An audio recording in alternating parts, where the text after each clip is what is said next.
পাঠান এবং জওয়ানে শাহরুখ খানের ফিটনেস থেকে মুগ্ধ হয়েছেন অনুরাগীরা। কি করে এত বয়সে এতটা ফিট তিনি?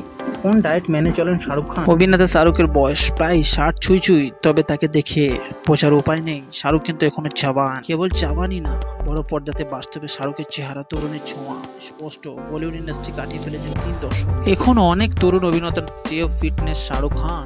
পাঠান, জওয়ান ও শাহরুখের ফিটনেস দেখে মুগ্ধ হয়েছেন অনুরাগীরা। এত বয়সে ফিটনেস করেন তিনি? কোন ডায়েট মেনে চলেন বাদশা? শুনতে অবাক লাগলেও দুপুর এবং রাতে শাহরুখের ডায়েটে থাকে একই খাবার। দুবেলা শাহরুখ খান গ্রিল চিকেন আর তন্দুরি চিকেন।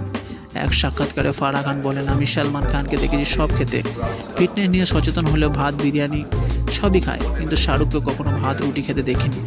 খাওয়া দাওয়া খুবই বেশি বৈচিত্র্য না হলেও শাহরুখ খানের এক সাক্ষাৎকারে অভিনেতা বলেন, আমি খুব সাধারণ খাবার খাই, একাধিকবার নয়, দিনে 2 বার খাবার খাই, কিন্তু আমি ভীষণ কড়া। শুধুমাত্র দুপুর আর রাতে খাওয়া দাওয়া করি। আমার ডায়েটে থাকে অঙ্কুরিত ছোলা, গ্রিল চিকেন, ব্রোকলি। ডায়েটে কেবল তন্দুরি চিকেন রাখা কি স্বাস্থ্যকর? পুষ্টিবিদের মতে এই অভ্যাস ভালো মন্দ দুই দিকে আছে। রোজকার ডায়েটে তন্দুরি চিকেনের